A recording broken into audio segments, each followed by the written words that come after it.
I'd like to start explaining about the sports business. There are various roadmaps, and of course, everyone's situation is different. Depending on what kind of life or career path you're aiming for, things will be different. So it really needs to be personalized. If you want truly personalized advice, by all means, please reach out. We hope you'll consult with Alpha Advisors. Today, we'll be talking about various sports and also about different career paths. We'll be explaining these areas in detail as well. So if you're interested in working in the sports business, please feel free to consult with Alpha Advisors at any tag. We hope you'll reach out to us whenever you need. So let me ask, haven't you ever had this kind of dream? Many of you probably want to get involved in the business side of professional sports in various ways. I think there are quite a few people who feel that way. The Premier League is the pinnacle of soccer, the very top tier. The clubs in the Premier League, maybe you want to work for one of them. Or maybe you want to work in Major League Baseball. Or perhaps you want to make NBA basketball your career, or something like that. These are the kinds of consultations we get. In fact, even at Alpha, there are quite a few people who are involved in sports clubs, like students who played on teams, or working adults who just really love sports. People like that. They want to pursue a career in this field. Right now, they might be working in finance, consulting, trading companies, or various other jobs, but ultimately they want to do something like this. There are actually quite a lot of people who want to turn professional sports into a business, aiming for that kind of field. So if you want to head in that direction, please make sure to watch until the end. That's what I hope. Okay, so as a basic premise, well, it might sound obvious, but as a fundamental premise, you really have to love it. But just having that passion alone isn't enough to get you in, you know? Of course, that part, having passion, is really important, but that's not enough on its own.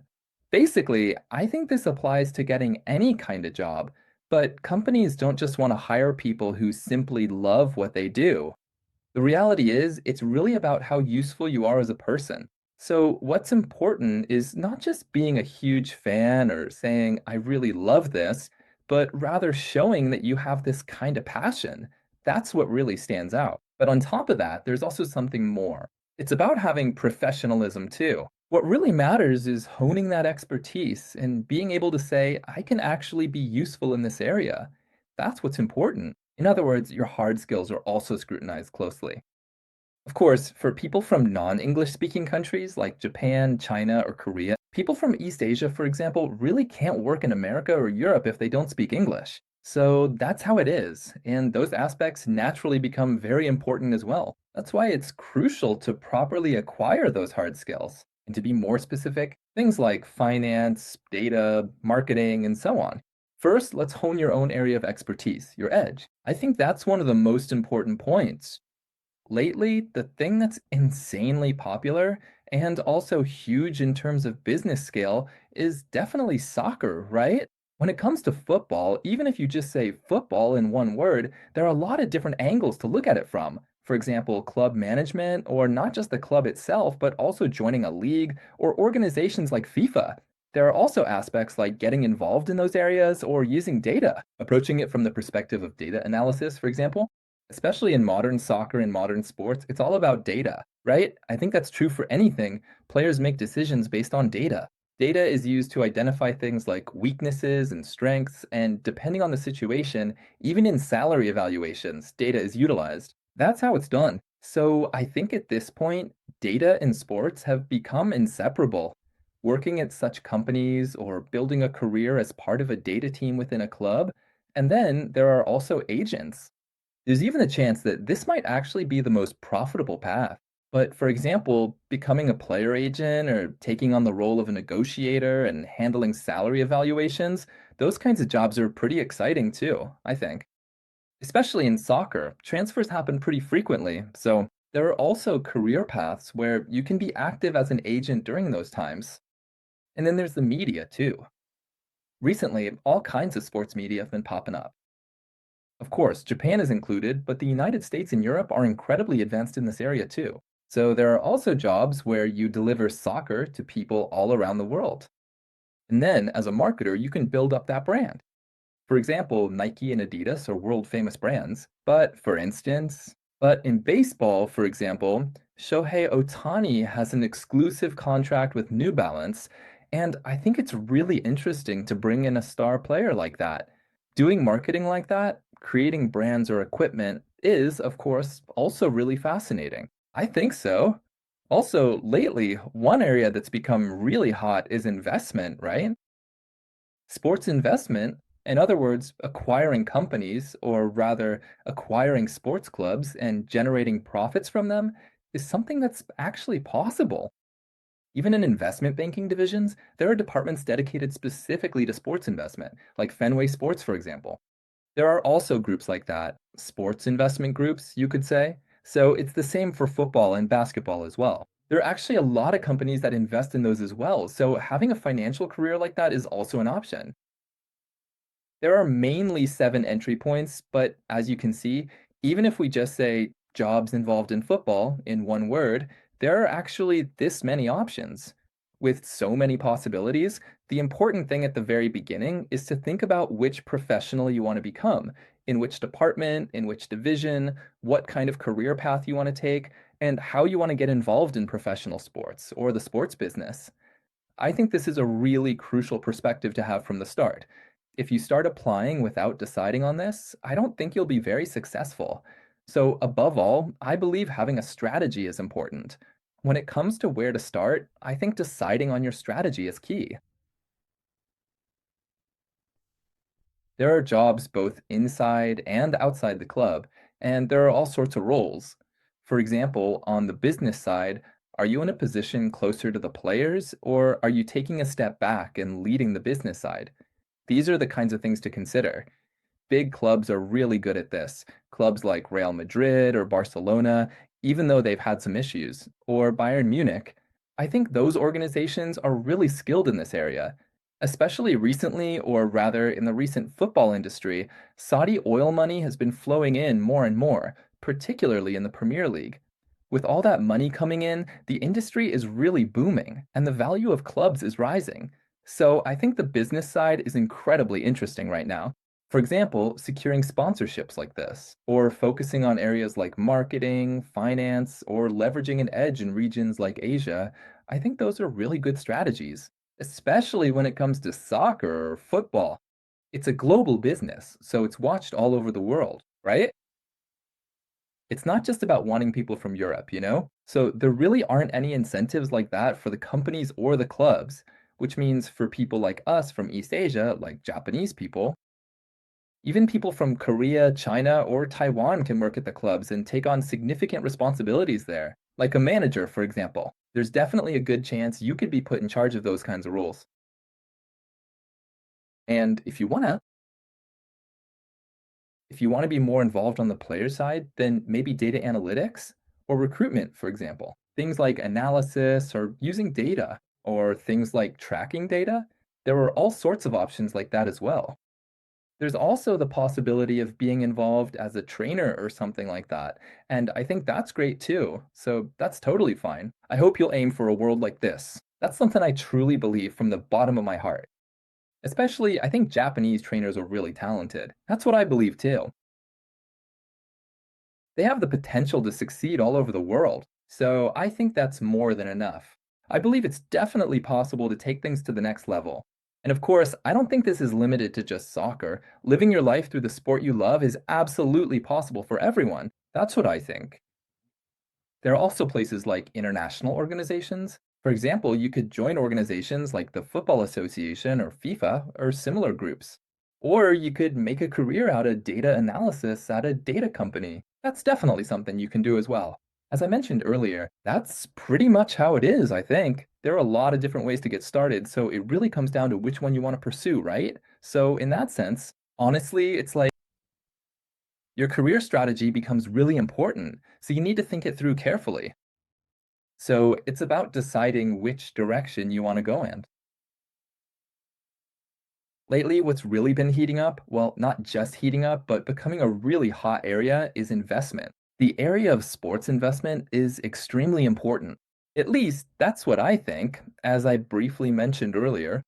Actually, even investment banks have sports investment divisions, and then there's oil money coming in as well. Of course, not just in football, but also in America, like basketball, for example, basketball too. Baseball is also a major sport in places like that. Sports are incredibly popular, and American football is huge too. With corporate value rising, this kind of thing is happening. One of the merits of investing in such places and wanting to get a return is simply that the investment returns can be quite large. I think that's true, but also as an investor, or rather, you can become a manager, so you get to be involved in sports management like this. You can do things like that. It's like private equity. You can do things similar to private equity. That's what I mean. So, for people who want to be involved in investment or finance, for those people, aiming for places like investment banks or PE funds becomes really important. Ultimately, if you want to get into management, if you want to manage a club, for example, I think it would probably be difficult if you're coming from data or marketing. That's just how it is. So ultimately, if you want to be a manager and run a club, then no matter which sport you're aiming for, basically, sports investing is the standard route. You could say that's the mainstream path, I think. So if that's what you're aiming for, if you want to become a management professional, then places like investment banks or PE funds are highly recommended. In the end, a lot of people build their careers in places like these and actually become club owners, or owners of their favorite sports clubs, or owners of clubs in sports they love. If you look at those kinds of examples, you'll understand. That's what I think. But basically, it's usually entrepreneurs or investors who acquire and buy teams and run them. That's how it usually works. So, those kinds of people will sometimes entrust the management to teams from investment banks, for example. They also do things like that, or like private equity funds. So you can aim for a career like that as well. I think that's actually a really good thing. Now, this is about the United States, but baseball and basketball are still incredibly popular. So there are still a lot of people who want to play those sports. And basically, it's not that different from football, as I mentioned earlier. I think it really comes down to what kind of position you want to aim for. Ultimately, it depends on everyone's personal preferences, whether it's data, marketing, finance, or something else. I think it would be good to decide together which direction to go in. For example, I think there are Japanese, Chinese, and Korean people watching this. When it comes down to it, Asia has the largest population and also many developed countries. So I think there's also a demand to market sports in those kinds of places. Being able to become someone who can be entrusted with that kind of responsibility, I think that would be really fun. Making use of your own strengths while being involved in sports. And being able to make a ton of money at the same time makes it extremely and really interesting. So I honestly think it would be great if you aimed for something exactly like this. All right, so after all, when it comes to sports, New York is really at the center of it all. For example, there's MLB, and of course, American sports like softball, American football, and basketball. Surprisingly, even the Premier League as well. There are even places that are kind of like soccer clubhouses. So basically, that's how it is in America. I think that fundamentally, getting a job in America is going to be the main approach. But in any case, for example, if you can't speak English or if you're currently working outside of America, it's basically difficult to change jobs directly under those circumstances. For example, if you're working at an investment bank in Japan or in sales, or if you're working at Mitsubishi Corporation, something like that, even for elite people like that, it's probably difficult to suddenly work in a Premier League club or at Real Madrid. I think it's also difficult to work for the Yankees or the Dodgers. That's something I think is tough as well. So, realistically, you have to think about it step by step. That's necessary. But at times like that, your first choice, or rather the most effective option, when it comes to options, things like an MBA or going to graduate school, then finding a job from there, really do come up. I think that's what's really important. Surprisingly, there are actually quite a lot of sports teams that hire people who have gone to MBA programs or business schools. So, in that sense, whether it's as an executive or in sports investment, I think there are a lot of different ways to get involved. In the end, maybe you'll end up working in America for a long time, or maybe you'll go to Europe. I think those kinds of options will come up. So you can't just leap ahead in one go with anything. It's really important to think about things step by step. That's what I think. So let's definitely think about those things together. So then, as the first step, what should you do? Whether you should go to school or not is definitely one of the main questions. I think that's one of the key points. I think there are basically four perspectives to consider. One is an MBA, another is something like a sports master's program, and then there's business analytics or using areas like data science. Another option is to go through investment banking or consulting. I'd like to explain each of these. First, there's the MBA, which is business school, but this is the most common route. I think you could say it's the standard path. Especially if, as I mentioned earlier, you want to work on the business side, like marketing, sports investment, finance, or management, then I think an MBA really becomes the first choice. And I do think it's better to go to a top school for your MBA. For example, Columbia University isn't part of the M7, but if you can get into a place like New York University, NYU, there are still plenty of advantages. And I think you can really make the most of those opportunities. That's how I see it, if you know what I mean. For those who want to work in Europe, I think it's a good idea to go to a place like LBS. There's also the FIFA Masters program, so I think it's good to aim for places like that. But in any case, there are two important things. And the first is, as much as possible, to go to a top school. The other is, or rather, to go to the country where you want to work. For example, some people really like Spanish soccer. So there are people who get an MBA in Spain for that reason. And as I mentioned earlier, there are also people who go to a university in New York because they want to work in New York. That's actually quite common. There really are advantages to the location. So the location becomes pretty important, and that's something to keep in mind. So when it comes to choosing a school, I think it would be great if you could leave it to us.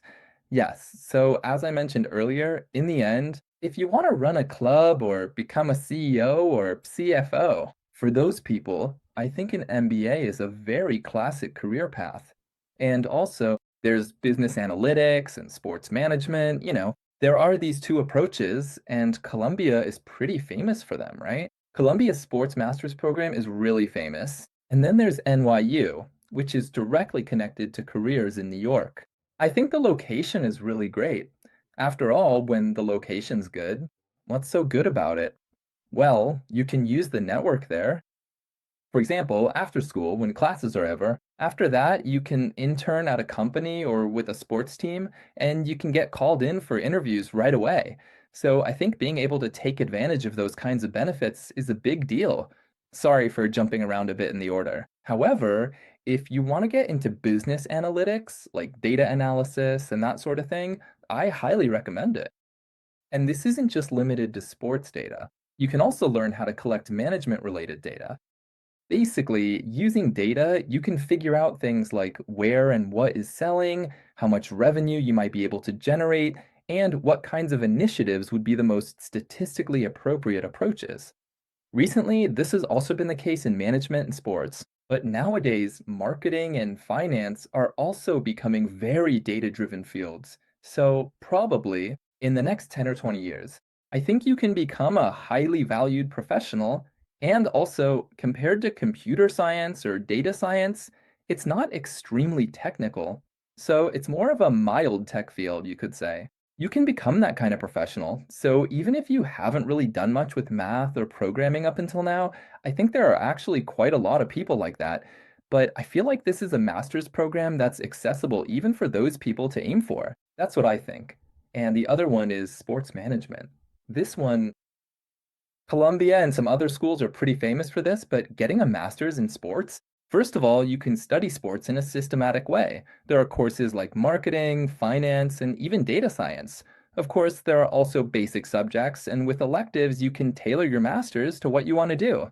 For example, if you want to go into media, if you want to do media marketing, then you can focus on marketing. If it's management, then you can focus on management. Basically, you can choose electives in the field you want to pursue or the area of expertise you want to master. Also, if you want to focus on sports, you can highlight that as well. So if you've already decided to go all in on sports, then something like this, sports management, for example, of course, I think that's a really great choice. However, there are also some drawbacks, just so you know. For example, if you're studying sports management, then let's say you work at an investment bank for a while and then eventually move into a career in sports. If that's what you're aiming for, then in an investment banking interview, they'll probably ask, why? If you studied sports management, why are you applying here? So when they ask, do you really want to work at an investment bank? It might seem like your story doesn't quite add up. Of course, that's something to consider. There are ways to handle this, and at Alpha, we've supported and helped people overcome these kinds of challenges many times. But from that perspective, since MBAs tend to be more versatile, how you choose is actually pretty important. The way you choose becomes quite significant. So around here, let's definitely move forward while discussing these things with us. Also, if you want to work in the United States, if you get a Master of Science, you'll have 3 years of OPT. That means you can work in the US without a visa during that time. So during those 3 years, you need to figure something out. If you get an H-1B visa, you can work for about 10 years. So you can keep working like that. Being able to get STEM credits and have those options is actually pretty significant if you want to work in the US. I think that's a really big deal. Yeah, the third one is CS data science. Computer science and data science are pretty much the same, you know? These are programs that are focused on engineering. And for those who want to specialize in this kind of field, I highly recommend it for people like that. As I mentioned at the beginning, things are really becoming tech driven. So no matter what field you're in, there are huge opportunities to make an impact. That's what I think. Also, it's totally fine. Even if sports don't work out for you, which might sound a bit pessimistic, even if you can't join a sports team, there are still plenty of other paths you can take. Investment banking is one option, and working as a data engineer is another. It's also great to work in those fields. And honestly, there aren't any companies these days that don't use things like data science or computer science. So basically, you can go anywhere. I think that's definitely an advantage. As for recent criticisms, you might have seen reports that computer science students aren't able to find jobs at all. But actually, if you just look at the surface level data or approach it from certain angles, it does seem like they can't find jobs. I think there are aspects where it looks like things are getting worse, but that's just one perspective. First of all, people in CS usually go on to get their master's degrees. It's rare for someone to major in CS as an undergraduate and then immediately become an engineer. There really aren't many people like that around here. I think programmers and people in this field probably already know this, but computer science, becoming an engineer without even getting a master's degree in computer science at places like the big tech companies, like the so-called GAFAM, or at up-and-coming tech firms, that's pretty much unheard of. Basically, at the very least, you need a master's degree and ideally a PhD. That's the kind of world we're talking about here. So, people who are job hunting with just an undergraduate degree in computer science to begin with, there's also the question of just how many people like that are actually out there. And another thing, let's say AI comes along and makes programming, or rather engineers themselves, unnecessary. So then, does that mean we won't need knowledge of computer science or data science? Isn't that what people are asking? But the conclusion is, of course, we still need that knowledge. So if you don't understand those things, I think that in the end, people who can't handle things like AI will be weeded out anyway. So, no, it's not like you don't need to learn that knowledge, and it's not like you don't need it for your job hunting achievements either. For example, if you broaden it out to things like NASA, it's not really that negative. In fact, I think it's actually positive. Demand for talent is rising dramatically, so I don't think we should take this too lightly. So I think it's better not to overthink it too much. So our conclusion is there continues to be strong demand for talent in fields like computer science and data science. And if you can get into these kinds of fields, that's fantastic. I think it can really lead to a great career. And then there's also consulting and investment banking. That's right. After all, when it comes to investment banks like Morgan Stanley, Goldman Sachs, Morgan Stanley, and MBB, I think if you go into those kinds of high-paying fields, it really gives you a strong edge in your career. When you look at the sports business, the people who buy clubs or the people who run clubs, for the most part, most of them actually come from investment banking backgrounds. I think if you look into it, you'll see that's the case. But generally, it's people from places like X Goldman, JP Morgan, or Morgan Stanley. So it really is common for people to go from investment banking into the sports business. I think that's a really good thing. I believe it's a great career path, especially for those who actually specialize in sports investment. There are also private equity firms, and lately, investments in this area have become really active. So, these investment banks and such, if you go through places like consulting firms, you can directly buy companies and move into management. I think you can build that kind of career. So, taking a step back, how do you actually get into investment banking? That's something people often ask. So, around here, let's start by talking about things like choosing a school. When you think about a career change or a career transition, what really becomes important is that you pretty much have to get an MBA first. There's this idea that you can't become an associate or higher unless you do, so people aim for MBAs that are strong in finance, like those in investment banks with a strong finance focus. Sorry, I mean MBAs with a strong finance focus. I think that's a really important strategy. So there are a few options. There are different career paths you can choose from. For example, studying abroad or going to school. If that's the case, where would you go? Would it be an MBA, sports management, or maybe something in data tech? Or maybe something like a Master of Finance? And then after graduation, would you go into investment banking, consulting, or would you go straight into a sports company?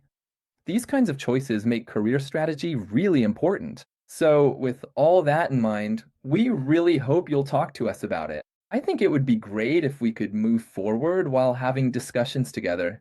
Also, regarding visas, but basically, I think there are probably a lot of people who want to work in the US or Europe. That's what I think. In the end, they want to actually be directly involved in sports there. That's what it comes down to.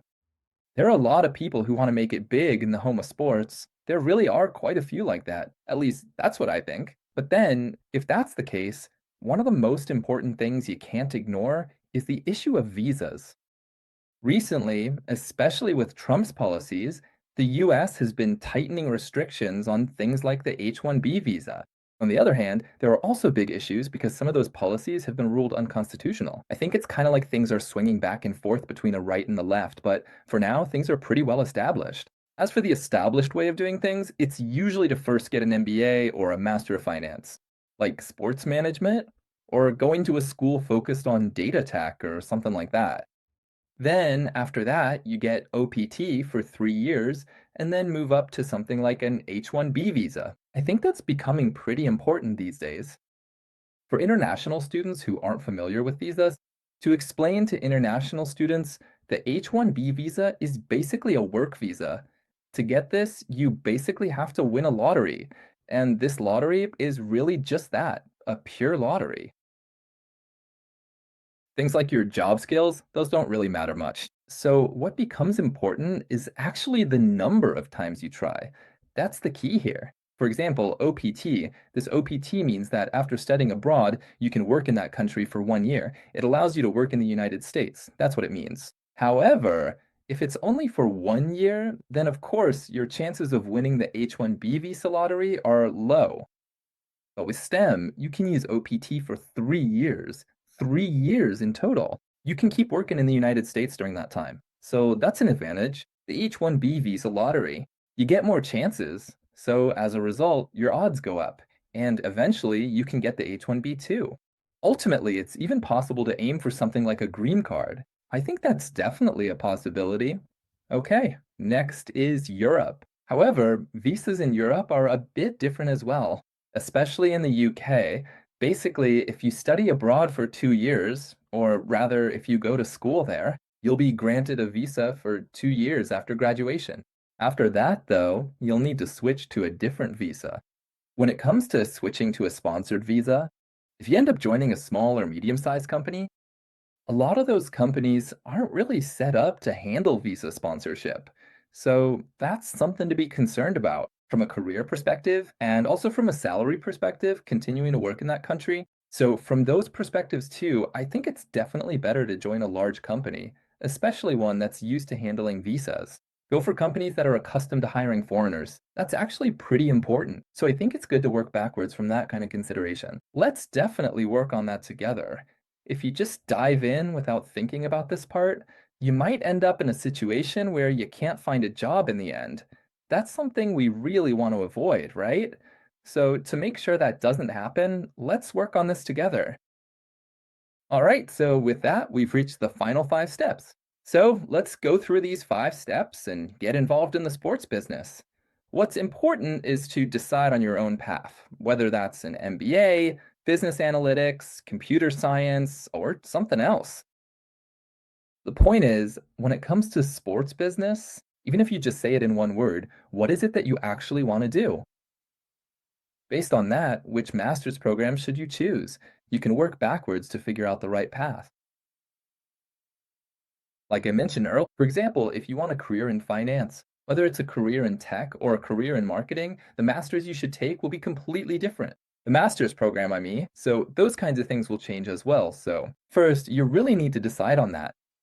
Set your goals and objectives clearly, and then once you decide on your path, there's nothing left to be confused about. After that, it's just a matter of doing it. At that point, it's pretty much already decided. And once you made that decision, then you start preparing for your application. That's the work you'll be doing next. First of all, I think the thing that takes the most time is the test scores. That's what I think.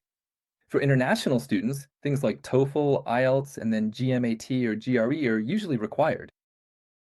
But recently, depending on the school, for example, at Columbia University, you might not need TOEFL or IELTS, or you can take something called the executive assessment, which is a test that's relatively easier to score well on.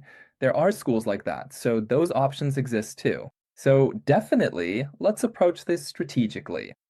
You actually don't have to go at it head on, thinking you have to take the TOEFL and GMAT no matter what. Test scores are just test scores, just numbers. Just go for the one that's easiest for you and get it done quickly. If you get a high score, that's all that matters. So I think it's fine to approach it that way. By the way, at Alpha, both the GMAT and TOEFL, there are hardly any people studying for them. Almost no one does it. That's simply because it's difficult. So even among people applying for an MBA, most of them end up taking the GRE or IELTS instead. And as I mentioned earlier, depending on the person, like Duolingo or other English tests, there are also quite a few people who only apply to schools that don't require those tests, or who choose schools where they don't have to take the GRE. So that's how it is. We have plenty of know-how, so please feel free to ask us anything.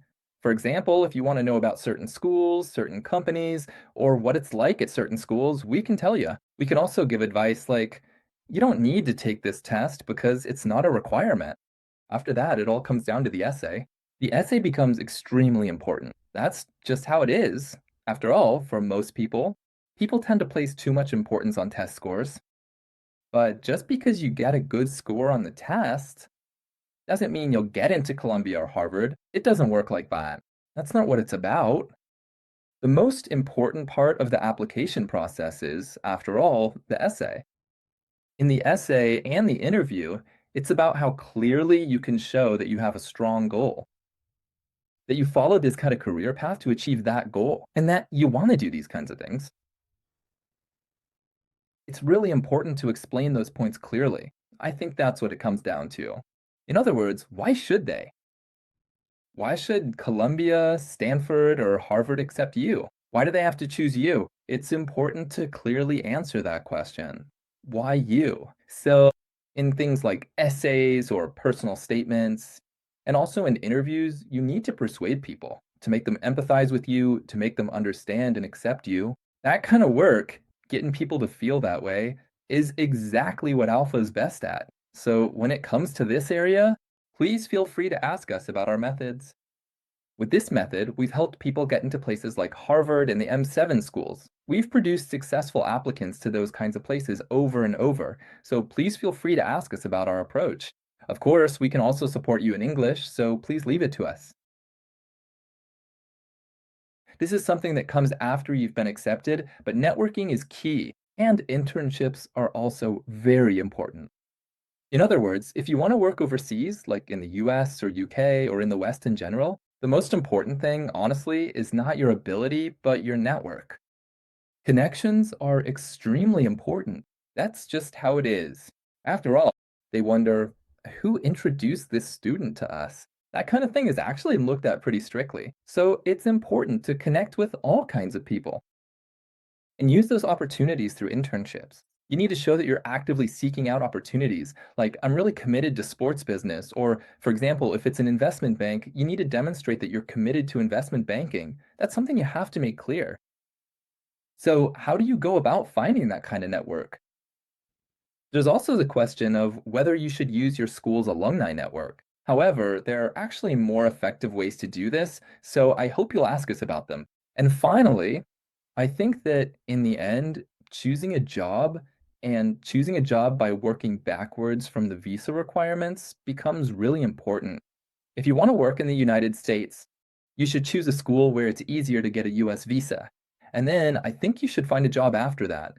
For example, if you want to work in Spain or the UK, each country has its own route, so you need to be pretty smart about this too. Let's think about it by working backwards. That's what I'm saying. Alpha Advisors is, the most accomplished in Japan, MBA consulting, and so on. We're a company that supports job hunting and career changes.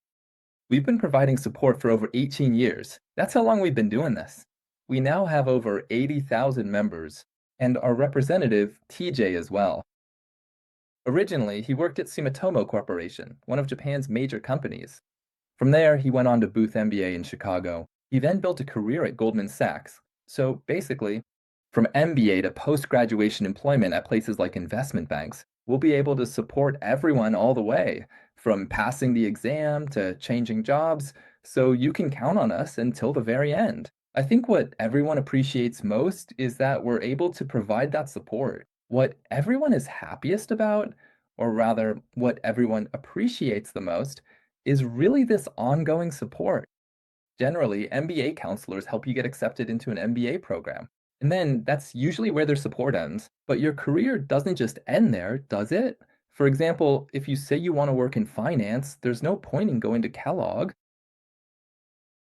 In the same way, if you say you want to do marketing, there's no point in going to Wharton. That's why, if you truly have a career you want to pursue, you should work backwards from there, even down to choosing your school.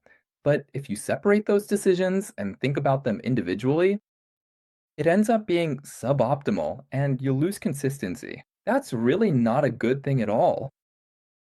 Even if you go to an MBA program, you won't get the return you're hoping for. That's what ends up happening. So I think that's really been a problem up until now. But, we're already solving that. When it comes to your career, ultimately, even thinking about your career 10 or 20 years down the line, we help support you by working backwards from there, whether it's choosing a school or looking for a job.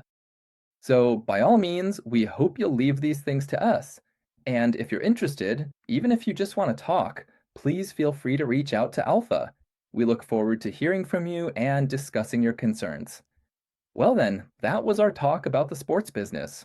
Of course, this time the topic was sports business, but Alpha consistently supports everything from investment banks, private equity, hedge funds, and consulting firms to trading companies, manufacturers, and even places like Jaffa and Japan.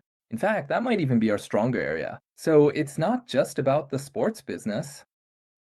We offer consultations on various career paths, and for those considering things like an MBA, graduate school, or a master's degree. If that's you, please feel free to reach out to us for a consultation. With that, I'll end things here. We're looking forward to hearing from all of you. I would like to thank you very much for everything you have done